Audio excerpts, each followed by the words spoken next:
पाकिस्तान का मुकाबला न्यूजीलैंड। दूसरे टेस्ट मैच के तीसरे दिन पाकिस्तान क्रिकेट टीम की नाखुश फील्डिंग जारी। शहनशाह अफरीदी, नसीम शाह और मोहम्मद अब्बास की मेहनत पर पानी फेर दिया और पाकिस्तान और न्यूजीलैंड के दरमियान दूसरे टेस्ट मैच के तीसरे दिन न्यूजीलैंड क्रिकेट टीम की शानदार बल्लेबाजी जारी। तो पाकिस्तान क्रिकेट टीम की जन्म से अजहर अली और पाकिस्तान टीम के कप्तान मोहम्मद रिजवान और पाकिस्तान क्रिकेट टीम के ओपनर बल्लेबाज शान मकसूद, इन तीनों ने मिलकर पाकिस्तान क्रिकेट टीम को बर्बाद कर दिया। 2-2 कैच ड्रॉप किए दूसरे टेस्ट मैच में पाकिस्तान क्रिकेट टीम की जन्म से। तो इस वक्त पाकिस्तान क्रिकेट टीम दूसरे टेस्ट मैच में भी शिकस्त के करीब पहुंच चुकी है।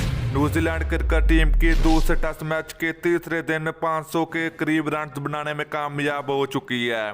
तो पाकिस्तान क्रिकेट टीम की जन्म से मोहम्मद अब्बास की 2 विकेटें और शहनशाह अफरीदी की दूसरे टेस्ट मैच के तीसरे दिन शानदार बॉलिंग का मुजाहरा जारी।